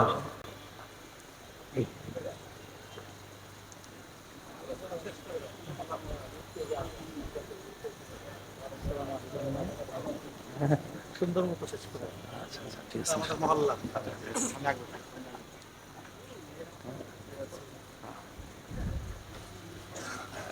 হুজুর বলছে আলোচনাটা শেষ করে দিতে, শেষ করি ইনশাল্লাহ। হ্যাঁ, মানে আমার হুজুর নিচে বসবে, আমার মন চাইতেছে না বয়ান করতে এখন। হুজুর হুকুম দিছে, এই জন্য আলোচনা করতেছি। আপনারা কিন্তু অন্য কোনোভাবে নেবেন না। হুজুর আমার ওস্তাদেরও ওস্তাদ, এটা কিন্তু মাথায় রাখবেন। হ্যাঁ, আমার ওস্তাদদেরও ওস্তাদ। হজরত এবং হজরতের পরিবার যারা পুরা পরিবার, শায়েখের পুরা পরিবারকে আল্লাহ আমাদের মাঝে যেন আরো দীর্ঘদিন তারা থাকে, তাদের বরকত যেন আমরা লম্বা সময় পেতে পারি, আল্লাহ তৌফিক দান করেন। ছাত্র ভাই যারা আছেন ওনারা মাঝে মাঝে আমার সাথে যোগাযোগ করে বলে আকাবিরদের কিছু ঘটনা শোনান। তো আমি বলি কি, শেখুল হাদিস আর মুফতি আমিনী সাহেবের ঘটনা পড়েন। কি বলি আমি, শেখুল হাদিস সাহেব আর মুফতি আমিনী সাহেবের পড়েন। কেন? এবং আকাবিরদের অনেককে আমি জানি, তাদের ব্যাপারে জানছি কিতাব থেকে। শেখুল হাদিস সাহেবকে দেখছি, আমিনী সাহেবকে দেখছি। এই জন্য ওনাদের দুইজনের কিছু বিষয় ওনাদেরকে আমি শোনাই দিই। কেন শোনাই? ছাত্র ভাইয়ারা আমাদের বাংলাদেশে, তারা এই দুইজন মনীষীকে যদি তারা ফলো করে, আমাদের এই দুই মনীষী শেখুল হাদিস আল্লামা আজিজুল হক রহমতুল্লাহ আলাই আর শেখুল হাদিস আল্লামা মুফতি আমিনী রহমতুল্লাহ আলাই, আকাবিরদের যেই কাজগুলো আমি কিতাবে পাইছি, তাদের এই দুইজনের মধ্যে আমি সবগুলা পাই। আকাবিররা দর্স তাদরিস আর মাঠে ময়দানে ছিলেন, তাদের দুইজনকে আমি দর্স তাদরিস আর মাঠে ময়দানে দেখছি। তো এই জন্য আমি বলি আপনারা এই দুইজনের পড়াশোনা করেন। মুফতি আমিনী সাহেব রহমতুল্লাহ আলাইহি সম্পর্কে লালবাগ গিয়ে কিছু কিতাবাদি সংগ্রহ করেন, শায়েখ সম্পর্কে রাহমানিয়া থেকে কিছু কিতাবাদি নেন, পড়েন। পড়লেই বুঝবেন ওনারা দুইজনই আকাবিরদের জীবন্ত প্রতিচ্ছবি। বাস, তো এখন তো তারাও নাই, তো তাদেরকে বুঝবেন যে আকাবিররা, আকাবির দেওবন্দ যা যা করেছেন, যেমন থানবী রহমতুল্লাহ আলাই, মাদানী রহমতুল্লাহ আলাইহির ইখতিলাফ নিয়ে আমাদের ছাত্র ভাইরা টেনশনে পড়ে, ওনাদের ইখতিলাফ। আমাদের এই হজরতদের জীবনী মোতালা করলে এই সব ইখতিলাফ হল হয়ে যায়। যাই হোক, হজরতের হায়াতে এবং তার পরিবারে আল্লাহ বরকত দান করেন। 4 নাম্বার, জিকির করা। বলছিলাম গোপনে জিকির করা, ইবাদতে অভ্যস্ত হওয়ার 4 নাম্বার উপায় গোপন জিকিরে অভ্যস্ত হওয়া। সহিহ বুখারীর বর্ণনা 660 নম্বর হাদিস। 7 শ্রেণীকে আল্লাহ আরশের ছায়াতলে জায়গা দিবেন। এর মধ্যে একজন রজুলুন যাকারাল্লাহ খালিয়ান ফাফাদাত আইনা, ওই ব্যক্তি, যেই ব্যক্তি আল্লাহকে স্মরণ করে, ফাফাদাত আইনা, আর তার চোখ দিয়ে অশ্রু প্রবাহিত হয় আল্লাহর স্মরণে, নির্জনে আল্লাহকে স্মরণ করলে তার চোখ থেকে পানি বেরিয়ে আসে, এই ব্যক্তিটাকেও আল্লাহ আরশের ছায়াতলে জায়গা দান করবে। তাহলে গোপন ইবাদতে অভ্যস্ত হওয়ার 4 নাম্বার উপায় গোপনে জিকির করা। 5 নম্বর একটু বলি আমরা, গোপনে কোরআন তেলাওয়াত করা। এক তো প্রকাশ্যে কোরআন তেলাওয়াত আমরা করি, আমাদের হেফজখানা ছাত্ররা মাশাআল্লাহ প্রকাশ্যে তেলাওয়াতের ইবাদত তারা করতেছে। ওলামায়ে কেরাম যারা পড়াইতেছে আর তাদের কাছে যারা পড়তেছে, তারা প্রকাশ্য এলেম অন্বেষণের ইবাদতটা তারা করতেছে। আমরা চেষ্টা করব ওলামা হজরত সহ আমরা সবাই গোপনেও কিছু কোরআন তেলাওয়াত করা। তিরমিজির বর্ণনা 1333 নম্বর হাদিস, রাসূলুল্লাহ সাল্লাল্লাহু আলাইহি সাল্লাম বলেন, আল জাহিরু বিল কুরআন কাল জাহিরি বিস সাদাকাহ ওয়াল মুসিররু বিল কুরআন কাল মুসিররি বিস সাদাকাহ। প্রকাশ্যে কোরআন তেলাওয়াতকারী প্রকাশ্যে সদকাকারীর মতো, গোপনে কোরআন তেলাওয়াতকারী গোপনে সদকাকারীর মতো। তাহলে গোপনেও কোরআন তেলাওয়াত করা। আমাদের সালাফগণ এমন ছিলেন, তারা অনেক সময় গোপনে এত পরিমাণ কোরআন তেলাওয়াত করতেন, এত পরিমাণ কোরআন তেলাওয়াত করতেন, হঠাৎ সামনে কেউ আসছে তো কোরআন বন্ধ করতেন। কেন?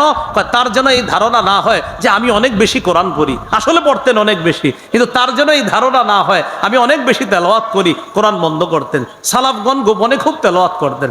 আমরাও গোপনে কোরআন তেলাওয়াতের ইবাদতটা আমরা বাড়ানোর চেষ্টা করব, আল্লাহ তৌফিক দান করেন। 6 নাম্বার, গোপনে নফল নামাজ পড়া। গোপনে নফল নামাজ পড়া, এটা আমরা মসজিদে পড়ি যারা, মাশাআল্লাহ ঠিক আছে। নফল ইবাদত গোপনে করা, এটাও চেষ্টা করা। রাসূলুল্লাহ সাল্লাল্লাহু আলাইহি সাল্লাম বলেন, সালাতুর রাজুলি তাতাব্বুআন হাইসু লা ইয়ারাহুন নাস। তা'দিলু সালাতাহু আলা আ'য়ুনিন নাসি 25। এই হাদিসের অনুবাদটা একদম সহজভাবে আমি এইভাবে করি। এই যে দেখেন, তাকান, তিনি আপনাদের সামনে 25 বার নফল নামাজ পড়া আর গোপনে একবার নফল নামাজ পড়া সমান। বুঝছেন নি অনুবাদটা সহজে? এটা কথার কথা উনি বা আমি আপনাদের সামনে প্রকাশ্যে 25 বার নফল নামাজ পড়া আর গোপনে একবার নফল নামাজ পড়া বরাবর। গোপনে নফল নামাজ একবার আর প্রকাশ্যে 25 বার বরাবর। মানুষের চোখের সামনে 25 বার পড়ার সমপর্যায়ের ইবাদত হলো গোপনে একবার নফল নামাজ পড়া।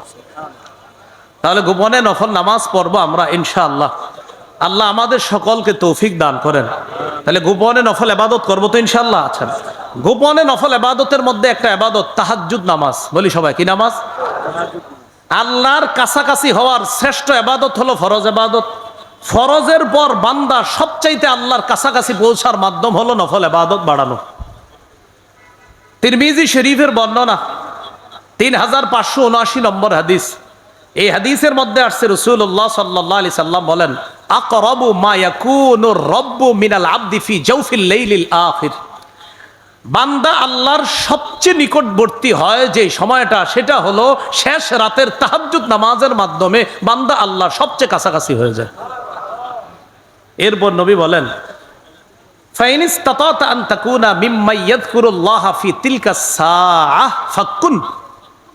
অতএব তুমি যদি পারো শেষ রাতে নির্জনে যারা আল্লাহর ইবাদতে, যারা আল্লাহর স্মরণে তাহাজ্জুদ পড়ে, তুমি যদি পারো তাদের অন্তর্ভুক্ত হইতে, ও আমার উম্মত তুমিও ওই নির্জনে তাহাজ্জুদ গুজারদের অন্তর্ভুক্ত হয়ে যাও। তাহলে 6 নাম্বার কি হলো? নফল ইবাদত করা। 7 নাম্বার গোপনে নফল রোজা রাখা। গোপনে নফল রোজা, আপনি নফল রোজা রাখতেছেন, কেউ জানেও না। এই জন্য দেখেন আমাদের অনেক সালাফ 20 বছর নফল রোজা রাখতেছিল। 20 বছর নফল রোজা রাখছে। কেউ তার ব্যাপারে লেখছে 40 বছর নফল রোজা রাখছে। মানে নফল রোজা যেভাবে হাদিসে আসছে ওইভাবে রাখতেন তিনি। তো এইভাবে তিনি সব সময় নফল রোজা রাখতেন। এরকম 20 বছর নফল রোজা রাখতেন। মানুষ জানতেও পারতো না উনি যে নফল রোজা রাখছে। হয়তো তার একান্ত কারো কাছের কাছে তিনি জেনে ফেলেছে নফল রোজা রাখে, তাদের মাধ্যমে আমরা জেনেছি। এইভাবে নফল রোজা রাখা, চুপে চুপেও নফল রোজা রাখা আমরা চেষ্টা করব। আল্লাহ তৌফিক দান করেন। বিশেষ করে সোমবার, বৃহস্পতিবার আর আইয়ামে বীজের রোজাগুলা রাখতে পারেন। 13, 14, 15 সোম বৃহস্পতি আর প্রতি আরবি মাসের 13, 14, 15 এই রোজাগুলা রাখা যায়। আর সোমবার বৃহস্পতিবারের সিয়াম এটা রাসূল সাল্লাল্লাহু আলাইহি সাল্লাম রাখতেন। নবীজি কেন রাখতেন? রাসূলুল্লাহ সাল্লাল্লাহু আলাইহি সাল্লাম বলেন, সোমবারে আমার জন্ম, এই জন্য আমি সোমবার দিন সিয়াম পালন করি। যদিও আমরা বছরে একদিন, কিন্তু নবীজি প্রতি সপ্তাহে। হ্যাঁ, তো নবীজি সাল্লাল্লাহু আলাইহি সাল্লাম সিয়াম পালন করতেন। আরেকটা কি কারণে? নবীজি সাল্লাল্লাহু আলাইহি সাল্লাম বলেন, সোমবার বৃহস্পতিবার আমল নামা আল্লাহর কাছে পৌঁছায়, আল্লাহর কাছে পেশ করা হয়। আমি চাই রোজা অবস্থায় যেন আমার আমল নামা আল্লাহর কাছে পেশ করা হয়। তাহলে 7 নাম্বার গোপনে নফল রোজা রাখা। 8 নাম্বার গোপনে কান্নাকাটি করা আল্লাহর কাছে। এইটা একটু কইরেন, গোপনে কান্নাকাটি। চোখের কোনায় যদি মাছির মাথা পরিমাণ একটু পানি উকি দেয়, মাছির মাথা পরিমাণ খালি পানি উকি দেয় যদি, মাছির মাথা পরিমাণ, নবীজি হাদিসে বলছে এই ব্যক্তি লাইয়া লিজা নার রাজুলুন বাকা মিন খাশিয়াতিল্লাহ হাত্তা ইয়াউদাল লাবানু ফি দরইহা। রাসূলুল্লাহ সাল্লাল্লাহু আলাইহি ওয়াসাল্লাম বলেন, উলান থেকে দুধ বের হওয়ার পর এটা উলানে আবার ফিরে যাওয়া যেমন অসম্ভব, আল্লাহর ভয়ে নির্জনে কান্নাকাটি কইরা মাছির ডানা পরিমাণ যদি চোখের পানি একটু উকি দেয়, সেও জাহান্নামে যাওয়া অসম্ভব। 8 নাম্বার চুপে চুপে কান্না করা, গোপন ইবাদতে অভ্যস্ত হওয়ার 9 নাম্বার উপায়। 8 নাম্বার গেল কান্নাকাটি করা। গোপন ইবাদতে অভ্যস্ত হওয়ার 9 নাম্বার উপায় হলো এলেম চর্চা করা। বলেন কি করা? এলেম চর্চা করা। এটা একটু আগেও আমি বলছি। আমাদের সালাফগণ বলেছেন, আল ইলমু সালাতু সিররি, এলেম হলো গোপন নামাজের মতো, ওয়া ইবাদাতুল কলবি, এবং কলবের ইবাদত। এলেম হলো গোপন নামাজের মতো এবং এটা কলবের ইবাদত। 10 নাম্বার নির্জনে ইবাদত করা। নির্জনে কি করা? ইবাদত। সহিহ বুখারীর বর্ণনা 7292 নম্বর হাদিস। এই নির্জন দ্বারা উদ্দেশ্য হলো আপনার ঘরে হতে পারে, আপনার কর্মস্থলের কোথাও নির্জনে আপনি ইবাদত করতে পারেন। রাসূলুল্লাহ সাল্লাল্লাহু আলাইহি সাল্লাম বলেন, সাল্লু আইয়ুহান নাস ফি বুয়ুতিকুম, হে মানুষ তোমরা তোমাদের ঘরে ইবাদত করো, নামাজ পড়ো। ফাইন্না আফজালা সালাতিল মারই ফি বাইতিহি ইল্লা সালাতাল মাকতুবা, ফরজ নামাজ ছাড়া বান্দার যত নফল নামাজ আছে এটা ঘরে পড়া সবচাইতে উত্তম, সবচাইতে শ্রেষ্ঠ। এই জন্য প্রত্যেক মুসলমানের ঘরে একটা ইবাদত খানা থাকা দরকার। নবীর সাহাবী আবু দারদা রাদিয়াল্লাহু তাআলা আনহু বলেন, নি'মা সাওমাতুল মারইল মুসলিমি, মুসলমানের ইবাদত খানা হিসাবে এটা কতই না উত্তম ইবাদত খানা ফি বাইতিহি, যেটা তার ঘরের মধ্যে হয় নফল ইবাদত খানাটা। কেন? ইয়াকুফু লিসানাহু, ঘরের মধ্যে সে তার জিহ্বাকে হেফাজত করে, অফরজাহু, তার লজ্জাস্থান হেফাজত করে, অবাসরাহু, সে তার দৃষ্টিকে হেফাজত করে। এরপর বলেন, ওয়া ইয়াকুম ওয়া মুজালাসাতাল আসওয়াক, তোমরা বাজার ঘাটে বেশি আড্ডাবাজি কইরো না। তুলহি ওয়া তুলহি, বাজারে বেশি যদি আড্ডাবাজি করো তাহলে কি হবে? তোমাকে গাফেল করে দিবে আর তোমার সময়গুলা নষ্ট করে দিবে যদি বাজারে বেশি আড্ডাবাজি করো। আবু হুরায়রা রাদিয়াল্লাহু তাআলা আনহু বলেন, আসআদুন নাস ফিল ফিতান কুল্লু খাফিয়্যিন নাকিয়্যিন, ফিতনার জামানায় সবচাইতে শ্রেষ্ঠ কাজ হলো কোন ব্যক্তি মানুষকে ফিতনা থেকে মুক্ত রেখে, কোন ব্যক্তি নিজেকে মানুষের ফিতনা থেকে মুক্ত রেখে নির্জনে আল্লাহর ইবাদত যে ব্যক্তি করবে ফিতনার জামানায় সে হবে সবচেয়ে সৌভাগ্যবান। তো এই জন্য গোপন ইবাদত আমরা বাড়াবো। তো গোপন ইবাদত বাড়ানোর 10 নাম্বার একটা কারণ জানলাম, সেটা হলো নির্জনে বেশি বেশি ইবাদত করা। এই 10টা কারণ আজকে আমরা জানলাম। প্রথম থেকে একটু বলি, আমরা আল্লাহ আমাদেরকে বানাইছে ইবাদত করার জন্য। ইবাদত কোরআনের মধ্যে আসছে মৌলিকভাবে প্রথমত 2 ধরনের দাসত্ব, একটা হলো সাধারণ দাসত্ব আর একটা বিশেষ দাসত্ব। সাধারণ দাসত্ব যেটা কিয়ামতের ময়দানে সবাই দাস হয়ে আল্লাহর কাছে উপস্থিত হবে। বিশেষ দাসত্ব যেটা, সেটা হলো আমরা আল্লাহর মহব্বতে ইবাদত করা। হাদিসে 4টা জায়গায় ইবাদতের প্রায়োগিক অর্থ আমরা জানলাম। ইবাদত কাকে বলে? সমস্ত ভালো কাজ যা আল্লাহরে খুশি করে এটাকে ইবাদত বলে। ইবাদত কয় ধরনের হতে পারে? আমরা বললাম মৌলিকভাবে 2 ধরনের, প্রকাশ্যে ইবাদত, গোপনে ইবাদত। আল্লাহ যেইগুলা প্রকাশ্যে করতে বলেছেন এইগুলা প্রকাশ্যে করা। আর গোপন ইবাদত কিভাবে করব? এই গোপন ইবাদতে অভ্যস্ত হওয়ার 10টা কারণ আজকে আমরা জানলাম। আল্লাহ পাক রব্বুল আলামিন আমাদের সকলকে যেন আমরা যেই কথাগুলো শুনলাম বললাম সবাই যেন আমরা আমল করতে পারি, নিজেদের জীবনটা যেন এইভাবে সাজাইতে পারি, আল্লাহ তৌফিক দান করেন। হযরত এসে গেছেন, আমরা কেউ উঠবো না, হুজুর কথা বলবেন, আলোচনা করবে, মুনাজাত করবে, এরপর আমরা যাবো ইনশাআল্লাহ। আসসালামু আলাইকুম ওয়া রাহমাতুল্লাহি ওয়া বারাকাতুহু। যে আমাদের সামনে এখন গুরুত্বপূর্ণ আলোচনা করবেন শেখুল হাদিস আল্লামা আজিজুল হক রহমতুল্লাহি আলাইহির সুযোগ্য সাহেবজাদা আল্লামা মুফতি মাহফুজুল হক দামাত বরকাতুহুমুল আলিয়া, মহাসচিব বিফাকুল মাদারিসিল আরাবিয়া বাংলাদেশ, মোহতামিম জামিয়া রহমানিয়া আজিজিয়া, মোহাম্মদপুর, ঢাকা। আমরা কেউ উঠবো না, হজরতের এলাকা কিন্তু এটা, আবার আপনাদের এলাকা। এই জন্য সবাই একটু মিলেমিশে আমরা কথাগুলো শুনবো, এরপর আমরা মজলিস থেকে যাব। আসসালামু আলাইকুম ওয়া রাহমাতুল্লাহি ওয়া বারাকাতুহু।